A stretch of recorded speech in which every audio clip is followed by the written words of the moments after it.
ఇప్పుడు వెనుకబడిన ఉత్తరాంధ్ర ఎజెండా మళ్ళీ ముందుకు వచ్చింది.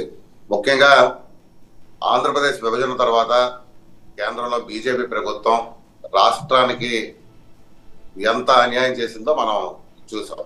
అంటే ప్రత్యేక హోదా ఇవ్వలేదు, వెనుకబడిన ప్రాంతాలకు ప్యాకేజీ ఇవ్వలేదు. అది కాకుండా విశాఖపట్నం మీద పూర్తిగా కక్ష కట్టినట్టు వ్యవహరించింది. విభజన చట్టంలో భాగమైన రైల్వే జోను ఇప్పటి వరకు కార్యరూపం దాల్చలేదు. 2019 ఎన్నికలకు ముందు 2019 ఫిబ్రవరిలో రైల్వే జోన్ ప్రకటించారు.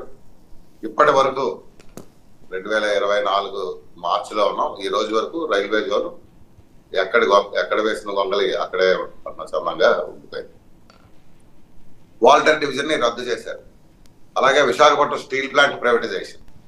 అంటే బీజేపీ, కేంద్రంలోని బీజేపీ ప్రభుత్వం మిగిలిన రాష్ట్రాల్లోని ఉన్న పారిశ్రామిక ప్రాంతాలని ఆంధ్రప్రదేశ్ లో ఉన్న ప్రధాన నగరమైన విశాఖపట్నం కంపేర్ చేస్తే మన మీద పూర్తిగా కక్ష కట్టినట్టే వ్యవహరించిందని చెప్పాలి. అలాంటి బీజేపీతో పొత్తు పెట్టుకున్న తెలుగుదేశం పార్టీ, జనసేన ఇప్పటి వరకు వాళ్ళ దగ్గర నుంచి ఎలాంటి హామీలు తీసుకోలేకపోయినాయి. ముఖ్యంగా మన రైల్వే జోన్ గురించి మాట్లాడుకుందాం. రైల్వే జోన్ అప్పటి రైల్వే మంత్రి పీయూష్ గోయల్ ప్రకటించినప్పుడు అప్పుడు ముఖ్యమంత్రి చంద్రబాబు నాయుడు గారు ఆయన తలనరికి మొండెను మాత్రమే ఇచ్చారని చెప్పారు. అప్పుడు వాల్టర్ డివిజన్ ని రద్దు చేయడం అన్నారు. అయితే ఇప్పటి వరకు ఆ రైల్వే జోన్ అంశాన్ని అసలు పొత్తుల్లో రాష్ట్ర ప్రయోజనాల కోసం పొత్తులు పెట్టుకుంటున్నామని చెప్పిన చంద్రబాబు నాయుడు గారు, పవన్ కళ్యాణ్ గారు వాళ్ళ దగ్గర నుంచి ఏ హామీలు తీసుకున్నారు అన్నది వీళ్ళిద్దరూ చెప్పలేదు. ఒకవేళ బీజేపీ ఏమైనా హామీలు ఇచ్చుంటే మన ప్రధానమంత్రి చిలకలూరుపేట సభలో కూడా చెప్పలేదు. ముఖ్యంగా వాళ్ళు ఇప్పుడు అయినప్పటికీ బీజేపీ అసలు వాళ్ళ ధైర్యం ఏంటో, వాళ్ళు ఏ మొహం పెట్టుకుని ఎన్నికల్లో పోటీ చేయడానికి తీరిపోతున్నారో అర్థం అవలేదు.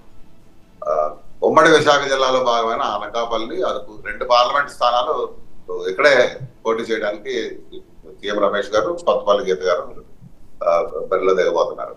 అంటే ఇక్కడ ప్రజలు ప్రశ్నించేవారు కాదు, ఇక్కడ ప్రజలు అడగలేరు అనే ధైర్యంతో వాళ్ళు దిగుతున్నట్టున్నారు. ముఖ్యంగా రైల్వే జోన్ కి సంబంధించి గతంలో ప్రధానమంత్రి మోడీ ఆయన విశాఖపట్నంలో కొన్ని శంకుస్థాపనలు ప్రారంభోత్సవాలు చేశారు. ఆ కార్యక్రమాన్ని రాష్ట్ర ప్రభుత్వం ఆర్గనైజ్ చేసింది.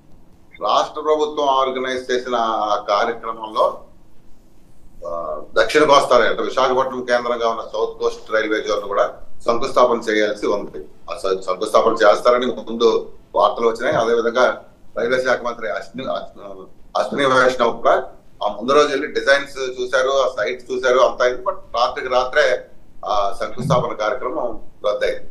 అంటే అప్పుడు జరిగింది ఏంటంటే బీజేపీలోని కొంతమంది నాయకులు ఒకవేళ రైల్వే జోన్ శంకుస్థాపన అంటే మన రాష్ట్ర విభజన హామీల్లో అతిపెద్ద హామీల్లో రైల్వే జోన్ ఒకటి. సో ఈ రైల్వే జోన్ ఒకవేళ శంకుస్థాపన జరిగిపోతే ఆ క్రెడిట్ రాష్ట్ర ప్రభుత్వానికి అంటే వైసీపీ ప్రభుత్వానికి లేదా జగన్మోహన్ రెడ్డి ప్రభుత్వానికి వెళ్ళిపోతుందనే ఉద్దేశంతో దాన్ని రద్దు చేయించారని శివశంకర్ గారు ఐ డోంట్ థింక్ సో. అంటే క్రెడిట్ రాష్ట్ర ప్రభుత్వానికి వెళ్ళిపోతుందనే ఒక చిన్న రీజన్ చూపించి అంత పెద్ద కార్యక్రమాన్ని ఆపించడానికి బీజేపీ నాయకులు ప్రయత్నించారా? అంత సంకుచితంగా బీజేపీ ఆలోచిస్తోందా అని? వాస్తవానికి ఆ ప్రోగ్రామ్ మొత్తం ఆర్గనైజ్ చేసింది స్టేట్ గవర్నమెంట్. ఆ రోజు అటు బీజేపీకి కానీ సెంట్రల్ గవర్నమెంట్ కానీ సంబంధం లేదు. ప్రోగ్రామ్ ఆంధ్ర యూనివర్సిటీ గ్రౌండ్స్ లో organised by state government. So వాళ్ళు ఏమనుకున్నారంటే సెపరేట్ గా ఒక ప్రోగ్రామ్ పెట్టుకొని ఓన్లీ ఆన్ రైల్వే జోన్ అది శంకుస్థాపన చేయాలని ఒక ప్రణాళిక వేసి ఆ రోజుకి రద్దు చేశారు. ఒక 4 రోజుల తర్వాత 2 నెలల తర్వాత శంకుస్థాపన చేద్దాం అనుకున్నారు. ఇన్ ద మీన్ టైం ఏమైందో తెలియదు. అశ్విని వైష్ణవ్ రైల్వే జోన్ కి మనకు విశాఖపట్నం కేంద్రంగా ఉన్న ప్రత్యేక రైల్వే జోన్ పట్ల ఆయన ఎలాంటి ఆసక్తి చూపించలేదు. దానికి కారణం ఏంటంటే Ashwini Vaishnaw is basically from Odisha. So Odisha interest కాపాడడానికి మన రైల్వే జోన్ ఆలస్యం చేశారు. అది రాష్ట్ర ప్రభుత్వం మీద నెపం నెట్టేశారు సింపుల్ గా. అంటే స్టేట్ గవర్నమెంట్ ల్యాండ్ ఇవ్వలేదు కాబట్టి ఆ ల్యాండ్ ఎలినేట్ చేయలేకపోవడం వల్ల మేము రైల్వే జోన్ ఇవ్వలేదు. కానీ అసలు రైల్వే శాఖకు కానీ కేంద్రానికి కానీ చిత్తశుద్ధి ఉంటే అసలు రాష్ట్ర ప్రభుత్వం ల్యాండ్ ఎలినేట్ చేయనక్కర్లేదు. మన స్టేట్ రైల్వేకే 200 ఎకరాల ల్యాండ్ ఖాళీగా ఉంది. అలాగే వాల్టర్ డివిజన్ రద్దు చేశారు. డివిజన్ రద్దు చేసిన తర్వాత డిఆర్ఎం ఆఫీస్ కార్యాలయ ప్రాంగణం మొత్తం జిఎం ఆఫీస్ గా వాడుకోవచ్చు. అసలు జిఎంఏ అపాయింట్ చేయలేదు ఇప్పటివరకు. గతంలో ఓఎస్టీ నియమించి వేరియస్ రిపోర్ట్స్ తయారు చేసి తెప్పించుకున్నారు, అలా పెండింగ్ లో వచ్చేసారు. కానీ సో ఒక్క అడుగు కూడా ముందుకెళ్ళారు. ఆ రోజు ఈ వాయిదా వేయించడంలో ఉన్న అశ్విని వైష్ణవ్, నెక్స్ట్ మరో 2 కేంద్ర మంత్రులు, రాష్ట్రానికి చెందిన నేతలు, ఇప్పుడు అభ్యర్థిగా ఉన్న సీఎం రమేష్ గారు, వీళ్ళందరూ ఆ రోజు ఆ సభలో ఉన్నారు. ఆ సభలో డయాస్ మీద ఉన్నారు. ఆ ముందు రోజు వీళ్ళందరూ కలిసే చర్చించుకొని రైల్వే జోన్ శంకుస్థాపన వాయిదా వేశారు. శివశంకర్ గారు, అంటే ఇక్కడ ఒక విషయం, శివశంకర్ గారు ఇక్కడ ఒక విషయం, బీజేపీ చాలా కేటగిరికల్గా చెబుతోంది, బీజేపీ కానీ కేంద్ర ప్రభుత్వం కానీ ఏమని, ఎట్టి పరిస్థితుల్లో మేము ఆ రైల్వే జోన్ విషయంలో ఏమీ ముందడుగు వేసే ప్రసక్తి లేదు, 2 స్టీల్ ప్లాంట్ ప్రైవేటీకరణ విషయంలో తగ్గేది లేదు, అందరికన్నా ముందు చాలా దూకుడుగా మాట్లాడి సమాధానాలు చెప్పేది ఎవరు అక్కడ, ఆర్థిక మంత్రి నిర్మలా సీతారామన్ గారు.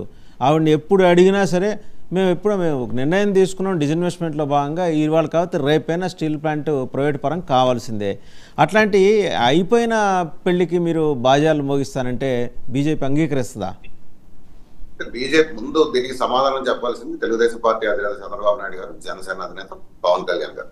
ఎందుకంటే వాళ్ళు పొత్తులు పెట్టుకున్నది వాళ్ళు రాష్ట్ర ప్రయోజనాల కోసం అని చెప్పి పొత్తులు పెట్టుకున్నప్పుడు అసలు ఈ అంశాలు ఇవే ప్రధానమైన అంశాలు. ఉత్తరాంధ్రకు సంబంధించి లేదా ఆంధ్రప్రదేశ్కి సంబంధించి విశాఖపట్నం స్టీల్ ప్లాంట్ అనేది కేవలం విశాఖపట్నం పరిమితమైనది కాదు, ఇది ఆంధ్రుల హక్కు, ముఖ్యంగా ఇక్కడ నిర్వాసితుల హక్కు.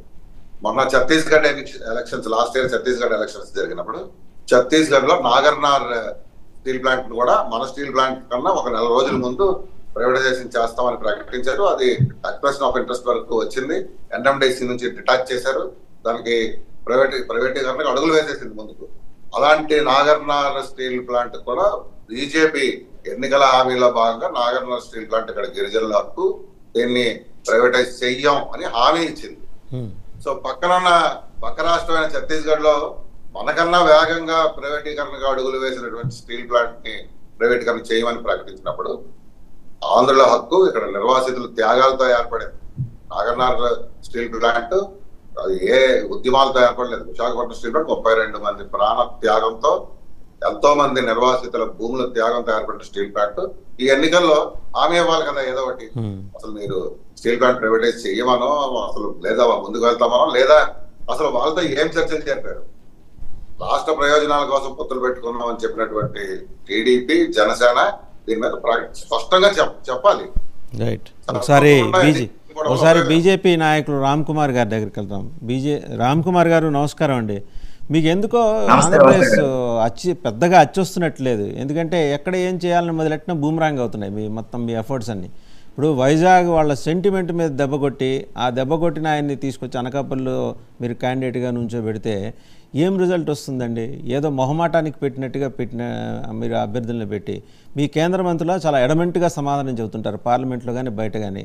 అసలు ఏమాత్రం ఇష్టం లేని అశ్విని వైష్ణవ్ గారు వచ్చి దీని మీద మాట్లాడటానికి ముందుకు వస్తారు. అక్కడ ఆర్థిక మంత్రి నిర్మలా సీతారామన్ గారు మొదలెడితే చాలు డిజిన్వెస్ట్మెంట్లో ఎప్పుడో అనుకున్నాం కదా అని మొదలెడతారు. ఆవిడ రాష్ట్రంలో ఉన్న బ్యాంకుల పేర్లు మార్చరు, మన రాష్ట్రానికి వచ్చేటికి మార్చేస్తుంటారు. ఏంటో ఆ లెక్కలు ఏంటి మీ లెక్కలు? మిమ్మల్ని జనం ఎందుకు ఆదరించాలి చెప్పండి అసలు? నమస్తే వాసుదేవ్ గారు, అలాగే మిత్రులు పెద్దలు కూడా, మిగతా వాళ్ళందరూ కూడా. ఇప్పుడు ఈ శివశంకర్ గారు చెప్పింది పూర్తిగా అంటే ఆ ఏరియాకి ఆయన ఏం కావాలని ఖచ్చితంగా చెప్పచ్చు. కానీ ఎంతసేపు బీజేపీ, జనసేన, టీడీపీ అనే మాటలు ఉంటే వస్తాయి. కానీ ఒక్కసారైనా పాపం ఎగ్జిస్టింగ్ గవర్నమెంట్ వారు ఏమైనా చేశారా లేదా అని ఒక్కసారి కూడా ఆయన అడగలేదు. 5 ఏళ్లలో పాలన స్టేట్ గవర్నమెంట్ ఉందని మరి ఆయన మర్చిపోయేదేమో నాకు అర్థం అవ్వట్లేదు. ఎందుకంటే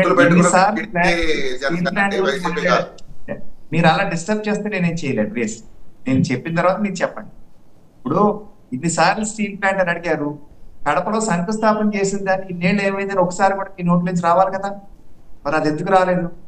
మీరు రైల్వే జోన్ గురించి ఏమైతే మాట్లాడారో అది పూర్తిగా అవాస్తవాలు ఇక్కడ మాట్లాడుతున్నారు. ఏమంటే రైల్వే జోను 200 ఎకరాలు ఉంది కదా, కట్టచ్చు కదా అంటారేంటి? రైల్వే జోన్ కి ఎక్కడ పెట్టాలనేది రైల్వే వాళ్ళు డిసైడ్ చేస్తారు. మీరు నేను కూర్చొని నోట్ల మీద మాట్లాడేసుకుంటే మాత్రం ఏమీ అవ్వవు. స్టేట్ గవర్నమెంట్ కూడా అందులో కలవాలి ఎక్కడ పెట్టాలనే దాని మీద. వాళ్ళిద్దరూ కలిసి పలానా చోట 52 ఎకరాలు ఇస్తున్నామని చెప్పి అక్కడ కట్టండి అని చెప్పారు. అక్కడికి వెళ్ళి చూసి అని చెప్పారు, కానీ ఆ ల్యాండ్ బదిలీ చేయలేదు రైల్వే జోన్ కి, రైల్వే డిపార్ట్మెంట్ కి. అందులో ఇష్యూస్ ఉన్నాయి. 21 acres క్యాచ్మెంట్ ఏరియా ఉంది, చుట్టూ అంత కొండ ఉంది, నీరంతా వచ్చి అక్కడ పడిపోతే అక్కడ కట్టడానికి వీలు కాదని చెప్పారు. ఏమండి మా మంత్రి గారి మీద ఈయన వస్తున్నారు, రైల్వే మంత్రి గారి మీద, ఆయన ఏమన్నా కాదన్నారా? విశాఖపట్నం వచ్చినప్పుడు స్వయంగా అక్కడకున్న మున్సిపల్ శాఖ డిప్యూటీ కమిషనర్ అనుకుంటాను, ఆయన చెప్పారు, ఏమండి మీరు ఎప్పుడు ల్యాండ్ బదిలీ చేస్తే డిపిఆర్ తో సహా మీరు సిద్ధంగా ఉన్నాం, మేము శంకుస్థాపన మీరు ఇలా పెట్టి నెక్స్ట్ డే నేనే వచ్చి కొబ్బరికి కొడతానన్నారు. ఇంకా అంతకన్నా చిత్తశుద్ధి ఏం కావాలండి? పోనీ విత్ ఇన్ ది డోర్స్ మాట్లాడిందా? బయటకు వచ్చాక మీలాంటి వారు పత్రికా మిత్రులు అడిగితే పత్రికాముఖంగా చెప్పిన మాటలు మీరు ల్యాండ్ బదిలీ చేసేసి ఏంటి బీజేపీ వాళ్ళు మాట తప్పుతున్నారు, ఏంటి ఇలా చేస్తారు, మీకు సిగ్గులేదని అడగండి. అప్పుడు మేము మీకు ఖచ్చితంగా సమాధానం చెప్తాం. విశాఖపట్నానికి పెట్రోలియం యూనివర్సిటీ కాకినాడకి రావాలి, కానీ విశాఖపట్నమే అనుకూలం అని చెప్పి కాకినాడ వాసులుగా మాకు బాధ ఉంది, ఇక్కడికి తరలి వెళ్ళిపోయిందని. కానీ అక్కడ బయట నుంచి ప్రొఫెసర్స్ అని రావాలంటే అక్కడ ఎయిర్పోర్ట్ అనుకూలంగా ఉంటుంది. ఇక్కడ అత్యాధునిక న్యూ టెక్నాలజీ నుంచి ఎవరన్నా చెప్పాలంటే అక్కడ ఎయిర్పోర్ట్ అనుకూలంగా ఉంటుంది, అక్కడికి వస్తేనే బాగుంటుంది చెప్పి పెట్రోల్ యూనివర్సిటీ అక్కడ తీసుకెళ్లి పెట్టారు. గిరిజన్ యూనివర్సిటీ తీసుకెళ్లి అక్కడ పెట్టారు. ఏమండి IIM పెట్టారు.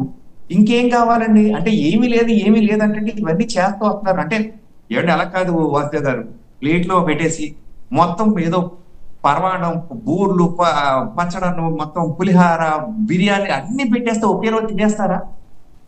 ప్రతి పూట తినాలి కదండి. ఇప్పుడు దాకా అన్ని చేశారు కదా. వైజాగ్ స్మార్ట్ సిటీ ఇచ్చారు కదా. స్మార్ట్ సిటీకి ఎన్ని వేల కోట్లు అక్కడ ఖర్చు పెట్టారో మీకు ఏమైనా లెక్కలు తెలుసా? ఊరికి అన్ని మీరు ఏమేమి కావాలో అడగండి.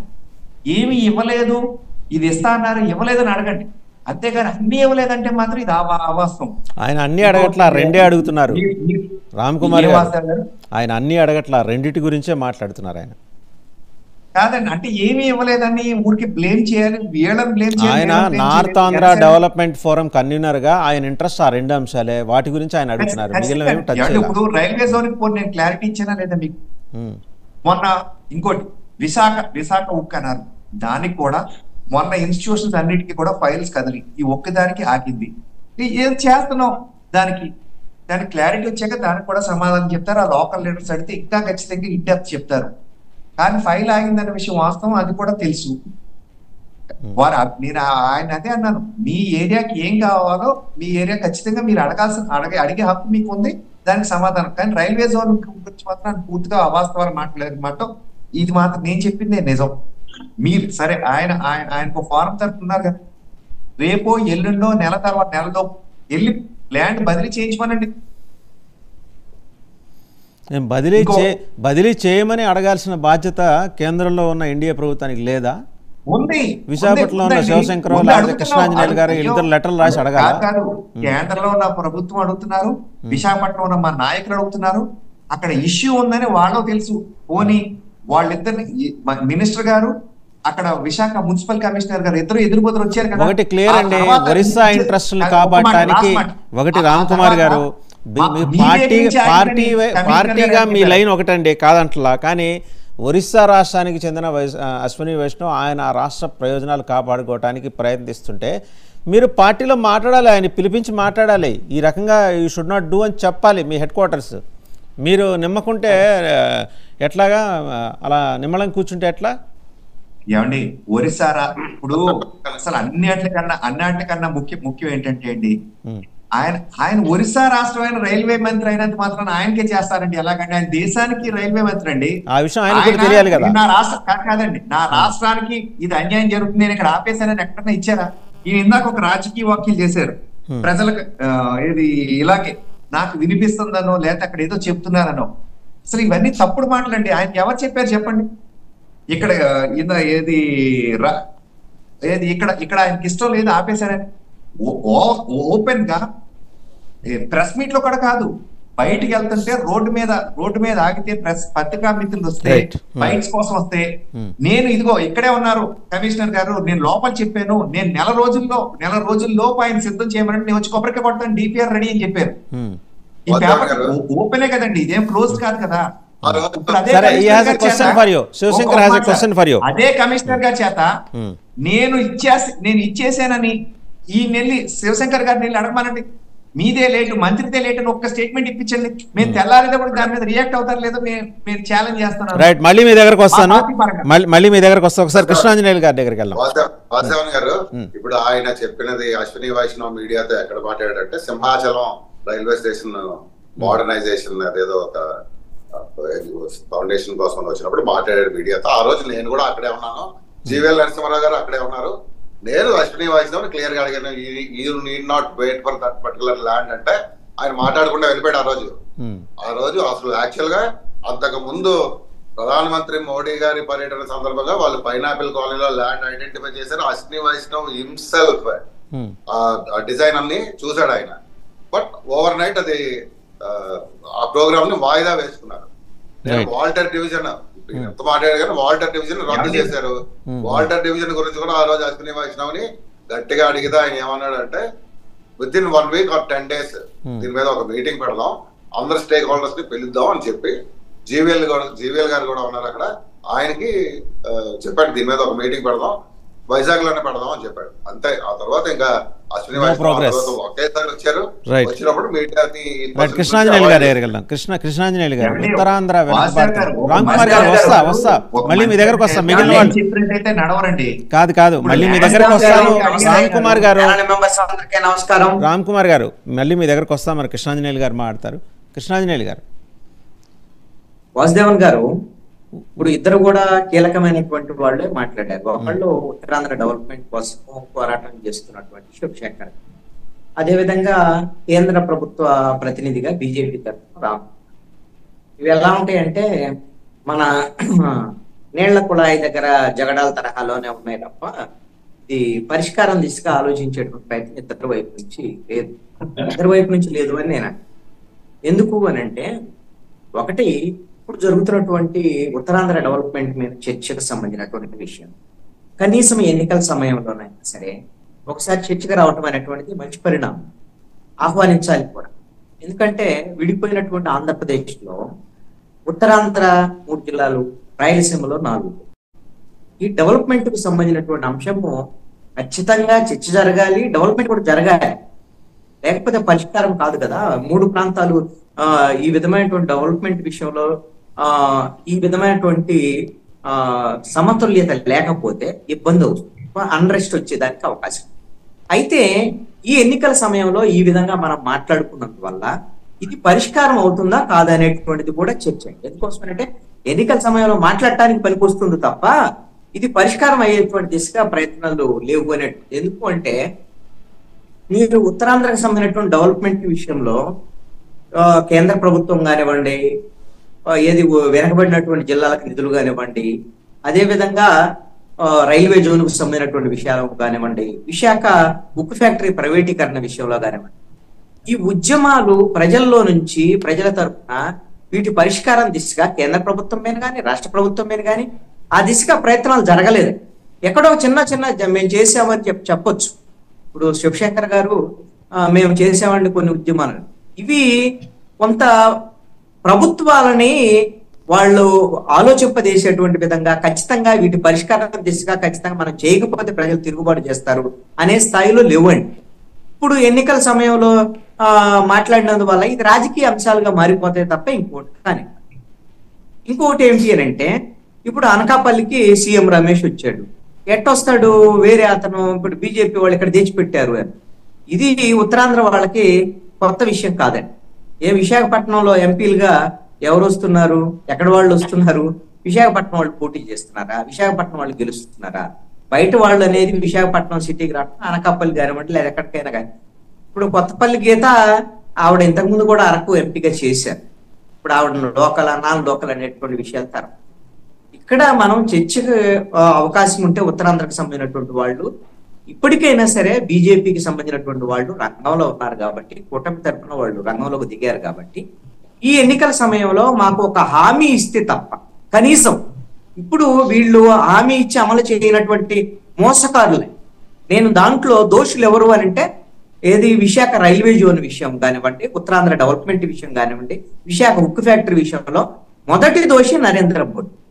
వీళ్ళు ఎన్ని సాకులు చెప్పినా సరే కేంద్ర ప్రభుత్వం యొక్క బాధ్యత. అసలు మన విభజన చట్టాన్ని అమలు చేయాల్సినటువంటి బాధ్యత వాళ్ళది. వీటిని అమలు చేయకుండా మోసపూరితమైనటువంటి వైఖరి. ఇప్పుడు పోయిన ఎన్నికలకు ముందు రైల్వే జోన్కు సంబంధించినటువంటి విషయాన్ని ప్రకటన చేసి ఇప్పుడు వరకు శంకుస్థాపన సాకులు చెప్పేటువంటి ఇంతకన్నా మోసకారి ప్రభుత్వం కేంద్ర ప్రభుత్వం ఇంకొకటి ఉండదు. వాళ్ళకి సహకరించలేదు రాష్ట్ర ప్రభుత్వం అని అంటే మరి రాష్ట్ర ప్రభుత్వం సహకరించలేదు అనేటువంటి విషయం ఇప్పుడు మాట్లాడుతున్నారు తప్ప ఇంతకుముందు ఎప్పుడు మాట్లాడలేదు. ఎందుకు? పోనీ ఇప్పుడైనా గట్టిగా ఎందుకు మాట్లాడలేకపోతున్నారు? ఎవరు మంత్రుడు వాళ్ళకు మొక్కుబడి మాటలు తప్ప ఇంకొకటి కాదు. అదేవిధంగా విశాఖ ఉక్కు ఫ్యాక్టరీ విషయంలో కూడా ఖచ్చితంగా ఈ రోజున బీజేపీ దోషిగా ఉంది. ఈ విషయంలో ఉత్తరాంధ్ర ప్రజలకైనా వాళ్ళు వ్యతిరేకిస్తున్నారు అని అంటే రాజకీయంగా నేనంటాను శివశంకర్ గారిని నిజంగా మీరు ఉత్తరాంధ్ర తరపున పోరాటం చేసే డెవలప్మెంట్ మీద పోరాటం చేసే వాళ్ళు అయితే మీరు కానివ్వండి లేకపోతే ఉత్తరాంధ్ర ప్రజలు కానివ్వండి ఒక పిలుపివ్వండి. ఎవరైతే ఉత్తరాంధ్ర ద్రోహులు ఉన్నారో వాళ్ళని ఎన్నికల్లో ఓడించి తీరుతాం అనేటువంటిది గన మీరు పిలుపు ఇవ్వగలిగితే ఖచ్చితంగా బీజేపీతో ఉన్నటువంటి కూటమి ఖచ్చితంగా దోచారండి. రామ్ కుమార్ గారు ఏమన్నా సరే మీరు వైసీపీని అనటం లేదు కదా. వైసీపీ మీరు కూడబలుకొని ఏమైనా చేస్తే మీరేమన్నా ఉంటే వాళ్ళతో తేల్చుకోండి. ఈ రోజున నేరుగా జట్టు కట్టినటువంటి బీజేపీతో జట్టు కట్టినటువంటి తెలుగుదేశం జనసేన దోషండి. దీంట్లో ఎటువంటి సందేహం లేదు. ఉత్తరాంధ్ర అదే విధంగా రాష్ట్రంలో ఉండేటువంటి రాయలసీమ మిగతా విభజన హామీలు అదే విధంగా పోలవరానికి సంబంధించినటువంటి పునరావాస ప్యాకేజీ విషయం కూడా ఇది ఉత్తరాంధ్ర డెవలప్మెంట్ కి లింక్ అయి ఉన్నటువంటి అంశం అండి. శాఖ పారిశ్రామిక వాడక కానివ్వండి అదే విధంగా నదుల అనుసంధానం ద్వారా ఉత్తరాంధ్రకి నీళ్లు రావాలి అని అంటే పోలవరం పునరావాస ప్యాకేజీ ప్రకటించాలి. నిట్ట నిలువున గొంతు కోసినటువంటి పార్టీ ఈ రోజున బీజేపీ అండి. ఉత్తరాంధ్ర ప్రజల గొంతు కోసినటువంటి పార్టీ. అయితే ఈ చర్చ జరుగుతుంది కానీ ఇది టీవీ డిబేట్లకే పరిమితం అయితేనే నా అభిప్రాయం. ఎందుకు అనంటే క్షేత్రస్థాయిలో ప్రజల్లో ఈ విధమైనటువంటి ఆలోచన రేకెత్తించి ఖచ్చితంగా ఇలాంటి పార్టీలను నిలదీసేటువంటి ప్రయత్నాలు సీరియస్ గా జరగటం లేదు అనేటువంటిది నా అభిప్రాయం. అయితే ఎన్నికల ఎజెండాలో ఈ అంశాలు కీలకంగా ఉంటాయా? ఎన్నికలు ఓటేసేటప్పుడు ఈ అంశాన్ని ప్రజలు తీసుకుంటారా లేదు అని అంటే ఖచ్చితంగా ఈ అంశాన్ని ప్రధానమైనటువంటి అంశంగా ప్రజలు తీసుకోరు, ఉత్తరాంధ్ర ప్రజలు తీసుకోరు అని నేను అనుకున్నా. ఇదే బీజేపీకి తెలుగుదేశం జనసేనకు సంబంధించిన కూటమి వాళ్ళకి ఒక అదృష్టం అండి. ఎందుకు ఈ మాట్లాడుతున్నానంటే ప్రజలు ఏం తీసుకుంటారు ఈ రోజున? ప్రజల ముందున్నటువంటి ఎన్నికల ఎజెండా ఏంటి? నాకేం వస్తుంది, నా కుటుంబానికి ఏం వస్తుంది, ఏ విధమైనటువంటి సంక్షేమ పథకాలు వస్తాయి, ఆ తర్వాత అప్పుడు మా ఊరేంటి, మా వ్యవహారం ఏంటి, లేదా మా ప్రాంతం ఏంటి, వీటికి సంబంధించినటువంటి అంశాలు సెకండరీ అయిపోయాయి. ఈ ఎన్నికల్లో సంక్షేమ పథకాలు అదే విధంగా వైఎస్ఆర్ కాంగ్రెస్ పార్టీ ప్రభుత్వం అమలు చేస్తున్నటువంటి రేపొద్దున తెలుగుదేశము జనసేన కూటమి ఏమిస్తానంటుంది. వీటి మీద ప్రధానంగా ప్రభావితమైనటువంటి అంశాలుగా ఎన్నికల ఎజెండాగా ఉండేదానికి అవకాశం ఉంది. అందుకని సీఎం రమేష్ వచ్చిన పై నుంచి ఢిల్లీ నుంచి ఇంకోటి తెచ్చిపెట్టిన వాళ్ళ మీద వ్యతిరేకిస్తారని కానీ అసలు ఉత్తరాంధ్ర ప్రజలకు అలాంటి ఆలోచనలు ఎప్పుడూ లేవు. గతంలో చాలా మందిని వేరే ప్రాంతాల నుంచి వచ్చినటువంటి వాళ్ళని ఆదరిస్తున్నారు. ఇప్పుడు ఉదాహరణ ఏంటి, గంటా శ్రీనివాసరావు లాంటి వాళ్ళు, ఆయన జిల్లాలకు ఏమి సంబంధం అండి? వాళ్ళు ఎక్కడో నాకు తెలిసి ప్రకాశం జిల్లా లాగా అందరూ కూడా ఆ విధంగా వచ్చిన వాళ్ళందరినీ ఆదరించడం అనేటువంటిది ఉత్తరాంధ్ర ప్రజల యొక్క పాపం వాళ్ళ పెద్ద మనసు. కనీసం అక్కడ ఉండేటువంటి ఇప్పుడు శివశంకర్ లాంటి ఆయన శివశంకర్ గారు నాకు ఎప్పటి నుంచి తెలుసు మిత్రుడు, ఎప్పటి నుంచో ఉద్యమం చేస్తున్నారు 2 దశాబ్దాల కాలం. అలాంటి వాళ్ళకి ఏమన్నా మరి ఏదైనా పార్టీలో అవకాశం ఇస్తారా అంటే అవకాశం ఉండదు. ఎందుకు అని అంటే వీళ్ళ దగ్గర ఇప్పుడు కార్పొరేట్లు కాదు, డబ్బు ప్రధానమైనటువంటి రాజకీయాలు వచ్చినటువంటి పరిస్థితిలో మరి వీళ్ళ వాయిస్ ఎలాగ బయటకు వెళ్తే ఇప్పుడు అందుకని నేనేమంటానంటే ఉత్తరాంధ్రకు సంబంధించినటువంటి ఈ అంశాన్ని కనీసం ఇప్పటికైనా సరే శివశంకర్ లాంటి వాళ్ళని నాకు విజ్ఞప్తి ఏమిటి అంటే మీరు ప్రజల ఎజెండాగా మార్చండి, రాజకీయ పార్టీలకు ఒక అల్టిమేటం ఇవ్వండి, ఖచ్చితంగా ఈ అంశాల మీద మీరు స్పష్టమైనటువంటి హామీ ఇవ్వకపోతే మిమ్మల్ని ఈ ఉత్తరాంధ్ర ప్రాంతంలో తిరగనివ్వం, మీకు ఓటు వేయం అనేటువంటి విషయాన్ని ప్రజల ముందుకు తీసుకెళ్ళండి, అది ప్రజల ఎజెండాగా మార్చండి అని అంటాను. మార్చటం మాత్రం చాలా కష్టం అనేటువంటి నాకున్నటువంటి అభిప్రాయం. రైట్, ఒకసారి ఉప్పలపాటి శ్రీనివాస్ చౌదరి గారు టీడీపీ వారి దగ్గరికి వెళ్దాం. సో ఇప్పుడు మీరు కూటమి అభ్యర్థిగా బీజేపీ నుంచి మీ పార్టీ నుంచి వెళ్ళిన సీఎం రమేష్ గారిని దించుతున్నారు. సో ఆయన భౌతికంగా బీజేపీతో అసోసియేట్ అయినప్పటికీ మానసికంగా మీతోనే ఉన్నారనేది చాలామంది భావన. ఆయన మరి ఉత్తరాంధ్ర ప్రజలకి ఏమి హామీ ఇస్తారు, ఉన్న వాటి మీద ఏం మాట్లాడతారు, అసలు ఇలాంటి అంశాలు ఉన్నాయని అవగాహన ఆయనకుందా? అండ్ మీరు answerable end of the day. ఎందుకంటే మీ కూటమి అభ్యర్థిగా మీరు ఆయన నుంచోబెట్టారు కాబట్టి ఈ రెండింటి మీద క్లారిటీ ఇచ్చి తర్వాత మీరు ప్రచారానికి రండి అంటున్నారు శివశంకర్ గారు. మీ అభ్యర్థి అలాగే చేస్తారా, మీరు కానీ మీ పార్టీ కానీ మీ అభ్యర్థి కానీ? తప్పకుండా అద్దాన్ గారు. Sir audible sir? వినిపిస్తుంది చౌదరి గారు, చెప్పండి. వినిపిస్తుంది. 99 టీవీ ప్రేక్షకులకి, వాసుదేవన్ గారికి, మీకు, అలాగే శివశంకర్ గారికి, కృష్ణాంజలి గారికి, రామ్ కుమార్ గారికి, వెంకటరెడ్డి గారికి నా తరఫున తెలియజేసిన ప్రజల మొదటి నమస్కారాలు. ఈరోజు ఉత్తరాంధ్ర అభివృద్ధి కోసం పోరాటం చేస్తున్న వాళ్ళందరూ కూడా ఈరోజు సమస్యగా మారింది. ఇది విశాఖ ఉక్కు ఫ్యాక్టరీ కావచ్చు, రైల్వే జోన్ కావచ్చు. అయితే గత 5 ఏళ్లుగా దీనికి భూమి కేటాయించలేదని ఒకరు, లేదు కేటాయిస్తే రాలేదని ఒకరు, ఇవన్నీ కారణాలు కదా సార్. అదేదో బిజినెస్ మ్యాన్ సినిమాలో మహేష్ అన్నట్టు ఢిల్లీకి ఏం కావాలో చెప్పి మేము ఇస్తాం, మాకు మీరు చేయాల్సిన అవసరం లేదని మా జగన్మోహన్ రెడ్డి పరిపాలన చేశారు. ఎందుకంటే ఆయన శిక్షా మధ్యాహ్నంలో నాయకుడు, ఈ రాష్ట్రానికి ప్రత్యేక హోదా తెస్తానని చెప్పిన నాయకుడు, పాదయాత్రలో పూర్తిగా ఒక రాష్ట్రం నుంచి కానీ ఇతర రాష్ట్రం నుంచి రావాల్సిన హామీలు కానీ అన్ని అమలు పరచడం కోసం శాశ్వతలో కృషి చేస్తానని చెప్పిన నాయకుడు, నా చేతిలో ఏం లేదు అంతా మెజారిటీ వాళ్ళకి వచ్చేసిన చేతిలో చేసిన నాయకుడు. సో ఆయన అడగాల్సి వదిలేసి 5 ఏళ్ల పాటు బాగా రెస్ట్ తీసుకొని ఎన్నికల ముందు వచ్చి మీకు అది లేదు ఇది రాలేదు ఏమంటుందని జోన్ రాలేదు ఉప్పాయిట్ రాలేదంటే సంతోషం, వాళ్ళ కోరికలు అడగడంలో ఏమేమి వ్యతిరేకం కాదు. అయితే ఇది చేస్తానన్న నాయకుడు ఏమైపోయాడు, ఎటుపోయారు? ఈ హామీలు ఇచ్చిన వ్యక్తులు ఏమయ్యారు? హామీలు ఇచ్చి జనాలను మోసం చేసి ఓట్లు వేసుకొని 22 మంది ఎంపీలు గెలిపించుకున్న నాయకుడు ఏమయ్యాడు? 151 మంది ఎమ్మెల్యేలు గెలిపించుకున్న నాయకుడు ఏమయ్యాడు? ఇప్పుడు కదా చొక్కా పట్టుకోవాలి. ఇది వదిలేసి ఇప్పుడు మేము కూటమి ఏర్పడ్డాం, రైట్, మేము ఒప్పుకుంటాం, అన్ని పార్టీలు కలిసాం, ఇప్పుడు మీరేం చేస్తారు, మా అభ్యర్థిని నిలబెడతారు? 100% వాసుదేవన్ గారు, ఉత్తరాంధ్ర అభివృద్ధికి 3 పార్టీలు కట్టుబడి ఉన్నాయి. మీరు అన్నట్టు జోన్ విషయం కావచ్చు, విశాఖ స్టీల్ ప్లాంట్ కావచ్చు, ఒప్పించో నొప్పించో సాధించుకుంటాం, మా మాట లేదు. రామ్ కుమార్ గారు, నేను, ఇంకో పార్టీ నాయకులు కూర్చుంటారు, వీళ్ళ మా ప్రాంతీయంగా మాకున్న అభిప్రాయాలు ఇవి, మమ్మల్ని గౌరవించండి అని చెప్పి మంచిగానో నయానో భయానో చెప్పి చేసుకుంటాం. అయితే పార్టీల నుంచి నిలబడిన అభ్యర్థులు ఉమ్మడి అభ్యర్థి కాబట్టి ఆయన ఎక్కడి నుంచి వచ్చాడా, ఏం చేశాడా పక్కన పెడదు. రాష్ట్ర అభివృద్ధి కోసం కష్టపడ్డారా లేదా? 22 ఎంపీలు, ఒక వాట్సాప్ కలిపి 31 మంది వైఎస్ఆర్సీపీ నాయకులు ఉన్నారు. 5 ఏళ్ళు ఏం చేశారు చెప్పండి? నేను ఒక మాట అడుగుతాను, ఎఫ్ఆర్పీ పరిమితులు దాన్ని డబ్బులు తెచ్చుకోవడం తప్ప సర్వశిక్షా నిధులు కానీ, ఆయుష్మాన్ భవన్ నిధులు కానీ, ఎన్ఆర్జీస్ ఫండ్స్ కానీ, టిట్కో ఇండ్లు కానీ, అదేవిధంగా రాష్ట్రం నుంచి వచ్చిన సన్నబియ్యం కానీ, ఇవన్నీ కూడా కేంద్రం నుంచి తెచ్చుకొని వీళ్ళు చక్కెరలు వేసుకుని వచ్చిందే కదా. ఇప్పుడు కేంద్ర ప్రభుత్వం అప్పులు ఇస్తే రాష్ట్ర ప్రభుత్వం నడిపారు కానీ రాష్ట్రం ఆదాయం పెంచలేదు కదా. రాష్ట్రం నుంచి ఏమైనా ఆదాయం వచ్చిందా? సంక్షేమాలతో చెప్పుకొచ్చారు, సంక్షేమం వెళ్ళిపోయి.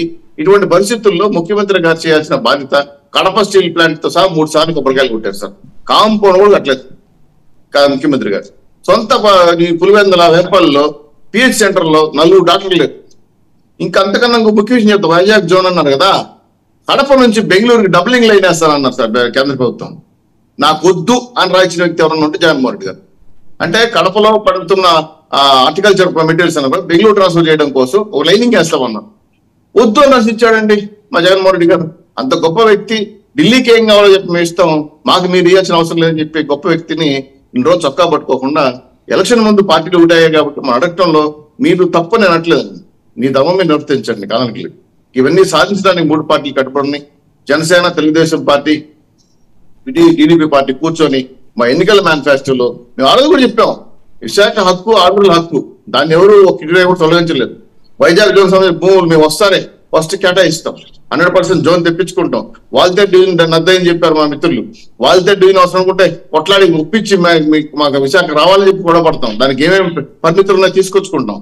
అనేక అంశాలపైన ఈరోజు ఉమ్మడి రాష్ట్రంలో అత్యంత ట్యాక్స్ పేయర్స్ ఉన్న రాష్ట్రం విశాఖపట్నం. ఆ డెవలప్ అయిన ఏరియా కూడా విశాఖపట్నం. ఇప్పుడు కొత్తగా వచ్చి ఆ డెవలప్ చేసేది ఏం లేదు కదా, కాబట్టి దాన్ని దోచేసుకున్నారు. ఋషికొండ కానీ, దసపల్లా భూములు కానీ, అదే సైనిక్ భూములు కానీ, అనేక అంశాలు విశాఖపట్నంలో గద్దల్లాగా వారి దోచేసుకున్న ఈ ప్రభుత్వాన్ని దానులేసింది. మనం తోసన పట్టు పువ్వులు అనుకుంటున్నాం. పూర్తి స్థాయిలో విశాఖపట్నాన్ని రియల్ ఎస్టేట్ ధ్వంసం అయిపోయింది, అన్నిక్రాంతం అయిపోయింది. విశాఖపట్నం ఆదాయాలను కూడా కోల్పోయాయి మనం. ఇది కూడా మేము కాన్సన్ట్రేషన్ చేస్తాము. బీజేపీ, జనసేన, తెలుగుదేశం కూర్చొని 100% పాళ్ళు ఈ రాష్ట్రానికి రావాల్సిన విభిన్న అంశాలు కావచ్చు, మాకు కావాల్సిన డబ్బులు కావచ్చు, అనేక అంశాలపైన కేంద్ర ప్రభుత్వాన్ని నొప్పించో గొడవపడో ఫ్రెండ్లీ నేచర్ తో సాధించుకోవడానికి మేము ప్రయత్నం చేస్తాం. కానీ శ్రీనివాస్ చౌదరి గారు ఒక విషయం, ఇక్కడ జనసేన నాయకుడు ఇంటిగ్రిటీని అయితే ఇక్కడ ఎవరు క్వశ్చన్ చేయట్లా. పాపం ఆయన మీరు రోడ్ల మీదకి రానప్పుడే ఆయన రోడ్ల మీదకి వచ్చి ఆందోళన చేశాడు. నాకు చట్టసభలో అవకాశం లేదు కాబట్టి రోడ్డు మీదకి వచ్చి నేను చెప్పవలసి వస్తుంది, చేస్తున్నాను. అప్పుడు మీ సంఘీభావం ప్రకటించలా మీరు. సో మీ ఇంటిగ్రిటీ కూడా క్వశ్చనబుల్ ఇంటిగ్రిటీయే తెలుగుదేశాన్ని కూడా. ఇక్కడ మీరు ఎంతసేపు రాష్ట్ర ప్రభుత్వంది ఏంటి రోలు, వాళ్ళు ఏం చేయలేకపోయారు. 2014 నుంచి 18 దాకా కలిసి ఉంది ఎవరు? మీరును బీజేపీ గాఢంగా ప్రేమించుకున్న రోజుల్లో ఈ విషయం గుర్తురాలేదా మీకు? 100% మంచి మాట చెప్పారు. మేము ఆ 3.5 సంవత్సరం ఏం చేయించుకోవాలో చేయించుకున్నాం. దాదాపు పోలవరం 70% 72% పూర్తి చేసుకోగలిగాం. అంతా ఇంతో రాజధానులు ఇప్పుడు కూర్చొని పరిపాలిస్తారు, తాత్కాలిక అని చెప్పిన నన్ను కూర్చొని పరిపాలిస్తున్నారు వాళ్ళే. అవన్నీ సాధించుకున్నాం. కొన్ని కోర్ట్స్ కట్టాం, హైకోర్టులు కట్టాం. అనేక అంశాలపైన కేంద్ర ప్రభుత్వం దోచుతనం చేశాం కదా. లాస్ట్ మూమెంట్ లో ఇంకా మనకు రావాల్సిన నిధులపైన కొట్లాడడం. అప్పుడు రైల్వే జోను స్టీల్ ప్లాంట్ మీకు అక్కర్లేదన్నమాట ఆ రోజున. ఒక్క పాయింట్ అండి, శ్రీనివాస్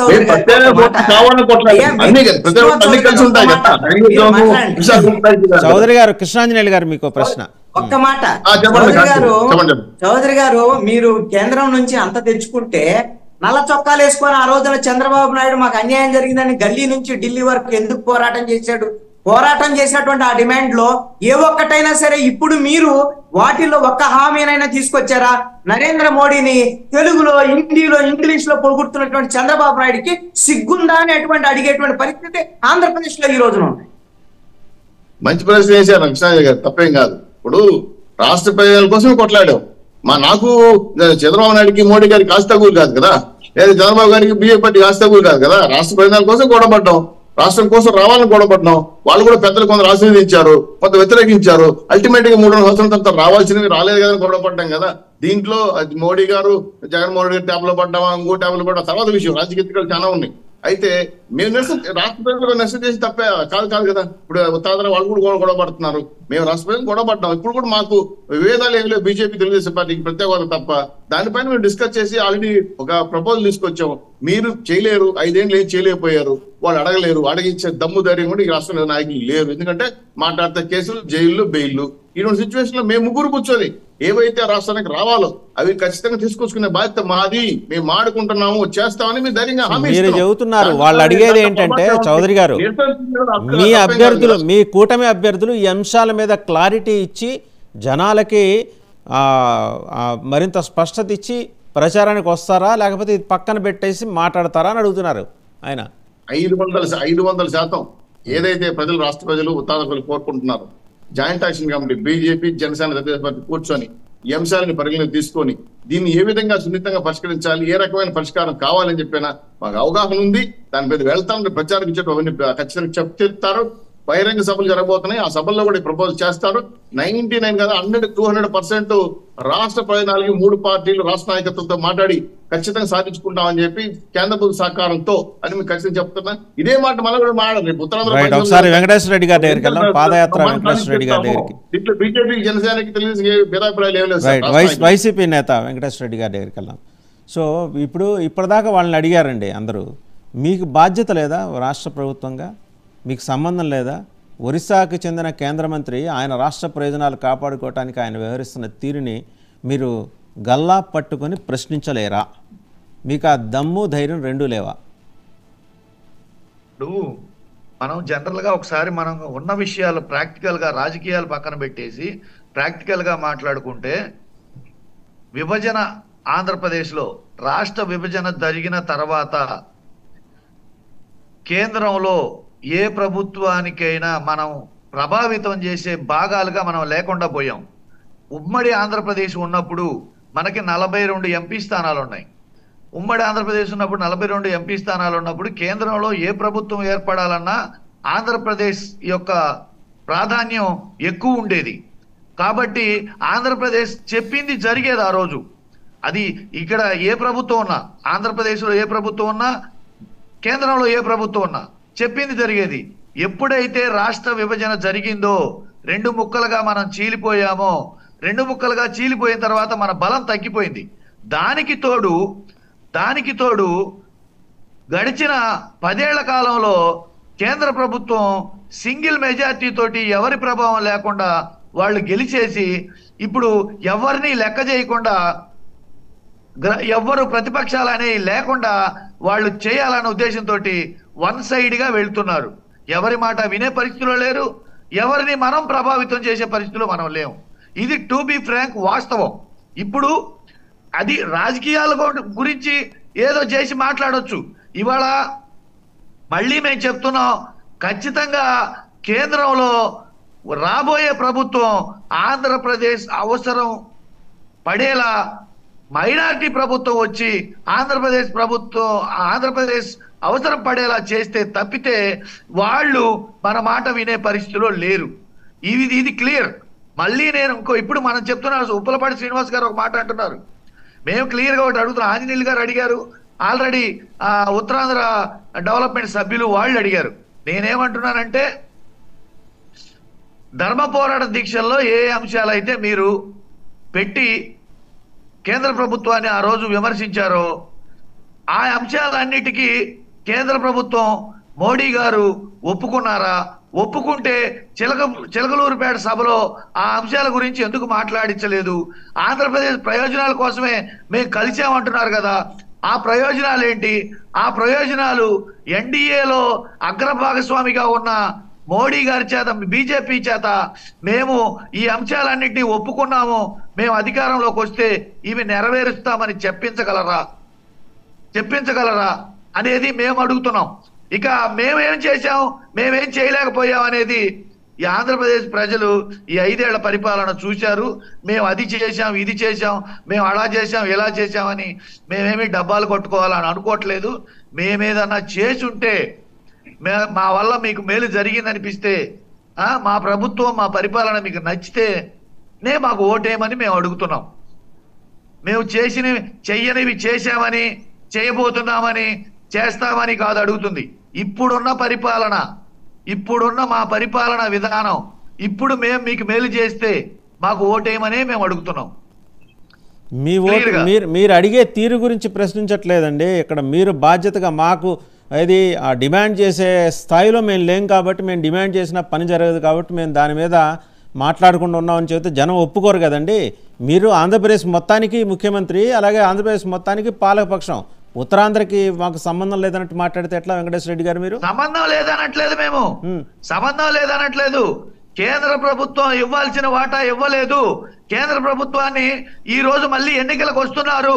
వాళ్ళని ఏదైతే ఎన్డీఏ భాగస్వామిగా ఉన్నారో వాళ్ళందరినీ నిలదీయమని అడుగుతున్నాం. మేము నిలదీస్తున్నాం. మేము ఇప్పుడు అడుగుతుంది అదే కదా, మీరు ఏ అంశాల మీద పొత్తు పెట్టుకున్నారు? రాష్ట్ర ప్రయోజనాలు అంటున్నారు కదా. ధర్మ పోరాట దీక్షలో మీరు లేవనెత్తిన అంశాలన్నిటినీ ఇప్పుడు మళ్ళీ ఒప్పించారా? బీజేపీతో పొత్తు పెట్టుకోవడానికి, భారతీయ జనతా పార్టీతో పొత్తు పెట్టుకోవడానికి మీరు ఒప్పించారా?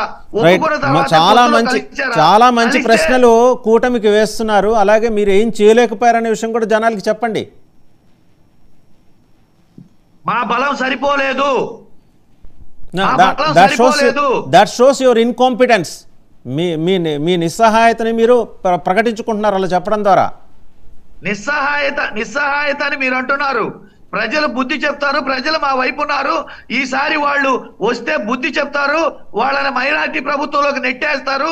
వాళ్ళని ప్రభుత్వం ఆంధ్రప్రదేశ్కి అన్యాయం జరిగిన తర్వాత, ఆంధ్రప్రదేశ్ లో ఇంత అన్యాయం చేసిన తర్వాత, ఆంధ్రప్రదేశ్ లో ఒక్క సీటు కూడా, ఒక్క ఓటు కూడా భారతీయ జనతా పార్టీకి వేయరు అనేది మా విశ్వాసం. That is my confidence. ఏ కూటమి అయితే మోసం చేసిందో ఆ కూటమి మళ్ళీ ప్రజల్లోకి వస్తే వాళ్ళని తరిమి కొట్టి ఇక్కడ ఒక్క సీటు, ఒక్క ఓటు లేకుండా చేసి భారతదేశంలో ఆ ప్రభుత్వాన్ని లేకుండా చేస్తారనేది మా కాన్ఫిడెన్స్. ఆంధ్రప్రదేశ్ ప్రజల మీద మాకు నమ్మకం ఉంది. ఆంధ్రప్రదేశ్ ప్రజల మీద మాకు విశ్వాసం ఉంది. ఆంధ్రప్రదేశ్ ప్రజలు చాలా విఘ్నులు, చాలా తెలివైన వాళ్ళు. కృష్ణాంజనేయులు గారు మాట చెప్తారు. వెంకటేశ్వర రెడ్డి గారు, కృష్ణాంజనేయులు గారు మాట్లాడతారు ఒకసారి.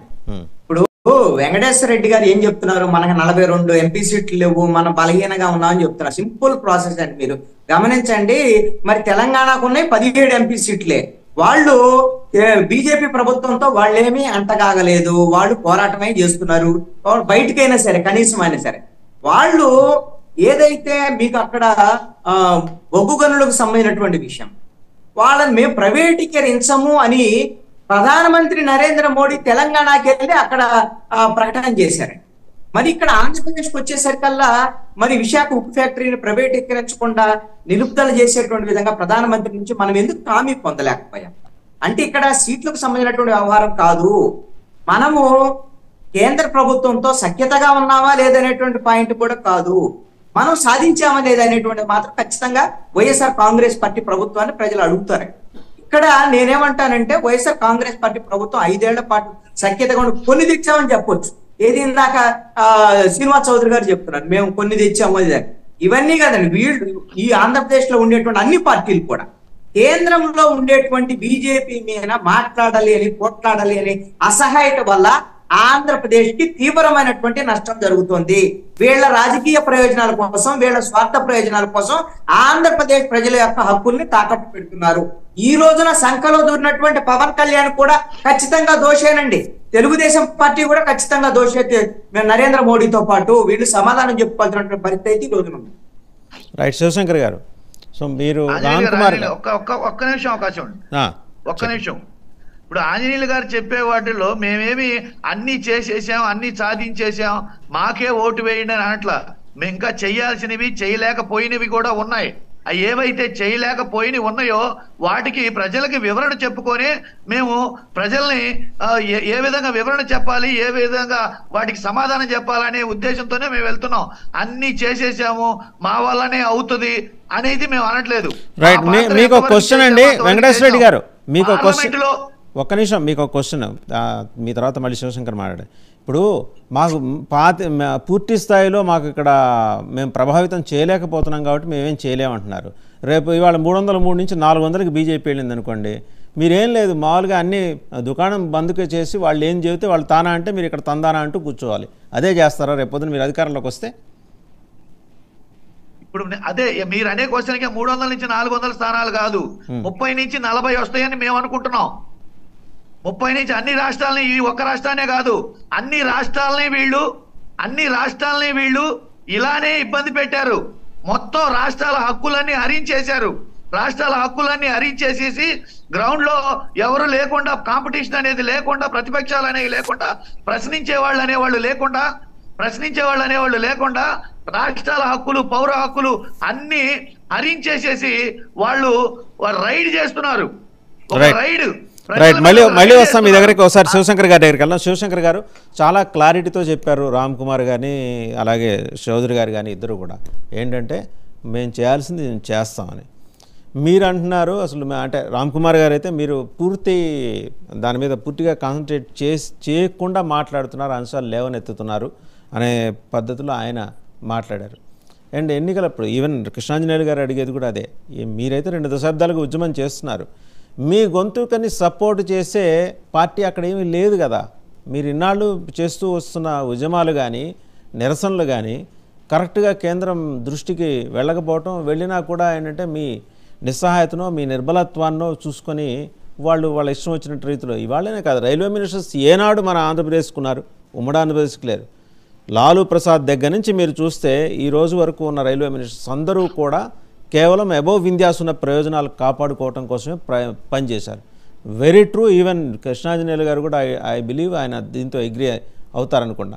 ఏ ఒక్కరోజు కూడా అటువంటి మేజర్ పోర్ట్ఫోలియోని మనకి ఇవ్వటానికి అటు యూపీఏ ప్రభుత్వం కానీ ఎన్డీఏ ప్రభుత్వం కానీ రెండు దృష్టి పెట్టలేదంటే ఏం చేస్తారులే వీళ్ళు అనే పద్ధతిలో. అవునా శివశంకర్ గారు? వాసుదేవన్ గారు ఇప్పుడు అందరూ మాట్లాడిన డిబేట్ చెప్తే రాష్ట్రానికి చాలా ఇచ్చామని చెప్తున్నారు. ఇప్పటివరకు ఇచ్చినవి కేంద్ర ప్రభుత్వం దయాదాక్షిణ్యాలతో ఇవ్వలేదు. గిరిజన యూనివర్సిటీ కానీ ఐఐఎం కానీ ఇవన్నీ వాటి విభజన చట్టంలో ఉన్నవే వాళ్ళు విభజన చట్టాన్ని అమలు చేశారు. సో చట్టంలో లేని అంశాలు ఏవైతే ఉన్నాయో వాటిని మనం ముఖ్యంగా విశాఖపట్నం స్టీల్ ప్లాంట్ ఇది వీళ్ళు తీసుకున్న ఒక కేంద్ర ప్రభుత్వం తీసుకున్నటువంటి నిర్ణయం, ఈ నిర్ణయం కోర్ సెక్టర్ లో ఉన్న strategic sector, non strategic sector అని పెట్టారు. నాన్ స్ట్రాటజిక్ సెక్టర్ లో స్టీల్ ని కూడా పెట్టేశారు. దీనివల్ల విశాఖపట్నం స్టీల్ ప్లాంట్ ప్రైవేటైజేషన్ తప్పదని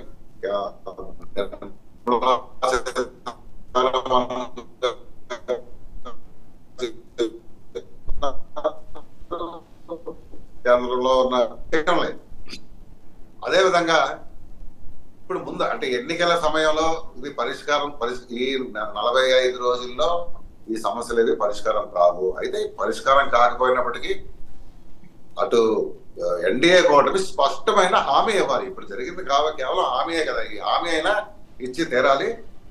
పొత్తులు కుదిరిన తర్వాత చిలకలూరిపేట సభకు 4 రోజుల ముందు చంద్రబాబు నాయుడు గారు క్లియర్ గా చెప్పారు, ప్రధానమంత్రి ఆంధ్రప్రదేశ్ పర్యటనలో ఒక రాష్ట్రానికి మంచి వార్త చెప్తామని. ప్రధానమంత్రి అసలు ఆంధ్రప్రదేశ్ కి ఎలాంటి హామీలు ఇవ్వలేదు. సో భవిష్యత్తులోనైనా ఎలాగో ప్రచారం ప్రారంభించారు.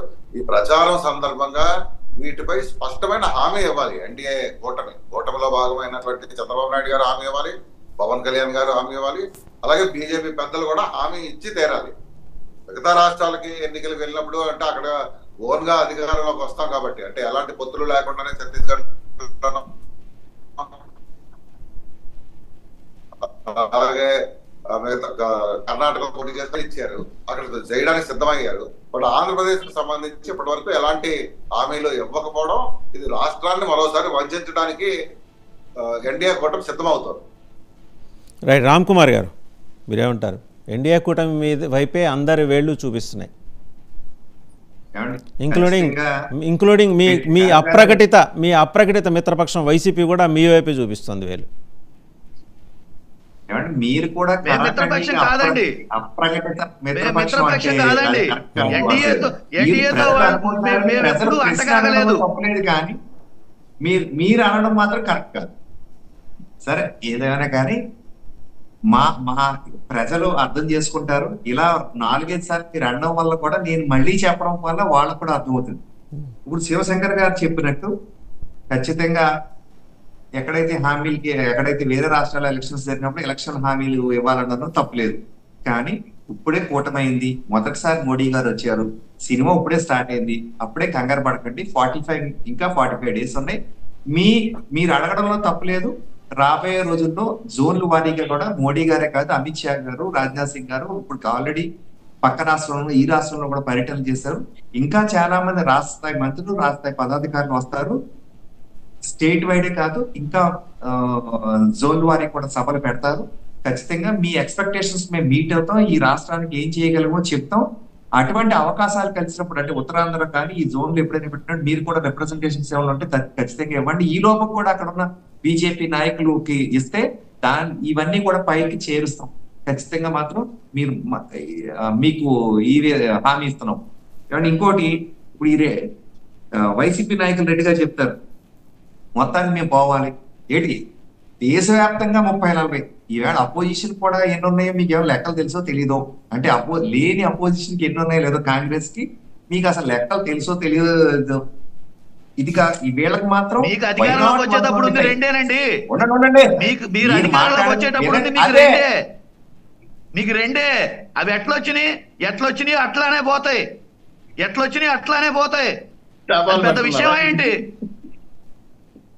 రామ్ కుమార్ గారు మాట్లాడిన వాసుదేవ్ గారు కావాలండి. అంటే ప్రజలు చూస్తూ ఉండాలి, అంటే ఇంకా విసిగిపోవాలి.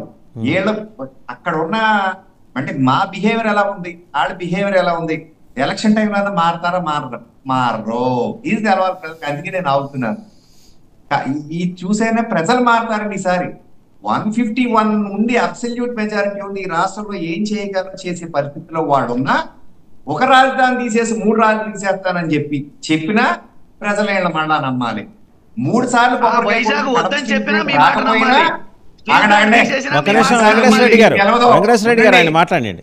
మీరు ఆగండి వాసుదేవ్ గారు. ఇక పూర్తిగా కూడా ఆగిపోతే మా చేతకాంతానం అనుకుంటారు. అందుకు నేను అరుస్తున్నాను. ప్రజలు ఇది కూడా గమనించాలి. బీజేపీ శక్తిమంతులు వాళ్ళు ఎదుర్కోగలరని. ఏమండి ఇది చేసిన ఫ్లో ఆగిపోతే మళ్ళీ రాదని తెలుసు. 3 సార్లు కొబ్బరికాయ కొట్టినా ప్రజలు అడగకూడదు. మమ్మల్ని మాత్రం మేము జాతీయ స్థాయిలో 30-40-35 ఏమంటే ఇన్నిసార్లు పైకి వెళ్ళి ఒంగుని నమస్కారాలు పెట్టారు కదా, మరి ఎన్నిసార్లు ఎందుకు అంత ఒంగోడాలు? ఇక్కడ మాతోనేమో ఇలా మాట్లాడారు. పైకి వెళ్ళినప్పుడే మాకు ఏమేం కావాలని మీరు అడగచ్చు కదా. ఇవ్వకపోతే కదా వెనక్కి వచ్చి చెప్పాలి. అవి ఏం చేయరు వాసుదేవ్ గారు. I'm clearly telling you. పైకి వెళ్తారు, ఒంగుని దండాలు పెడతారు, యాక్టింగ్లు చేస్తారు, ఒక్క నోరు మెదపరు. ఎందుకు తెలుసండి? అడిగితే ఈ ఏమన్నా విషయాలు తెలుపుతారేమో అని భయంతో మేము మాట్లాడలేదని ఇక్కడికి వచ్చి చెప్తారు. ఆ భయం ఎందుకు? మీరు క్లీన్ గా ఉంటే అసలు భయం ఎందుకు? ఈయనకి ప్రజలు, ప్రజా సంక్షేమం, ప్రజల కోసం పోరాటం రాదు. ఆయనకి 4 గోడల మధ్యన కూర్చోవడం అలవాటు అయింది. ఏమంటే ఇంట్లోనే కాదు జైల్లో అయినా సరే ఆ 4 గోడల మధ్యలో ఉండడం ఆయనకు అలవాటు. అదే ఆయనకి సంతోషం, సౌకర్యం. కృష్ణాంజనేయులు గారు మాట్లాడతారు. ఆయన ఎజెండా రైట్. ప్రజల కోసం రామ్ కుమార్ గారు ఒక విషయాన్ని కోపంలో అంగీకరించారండి. అదేమిటి అంటే మమ్మల్ని ఒక పాయింట్ అడిగితే, ఏదైనా సరే అడిగితే మేము తెలుగుతాము, మేము వాళ్ళని ఇబ్బంది పెడతాము అనేటువంటి కోపంలో ఆయన అంగీకరించారు. మీకు బీజేపీకి ఒకటి ఉంది, మోసం చేయగలం కాదని చెప్తున్నాను. మీరు నిజాయితీ తెలుసుకుంటారని మీకు అప్రిషియేట్ చేస్తున్నాను. మిమ్మల్ని అప్రిషియేట్ చేస్తున్నాను.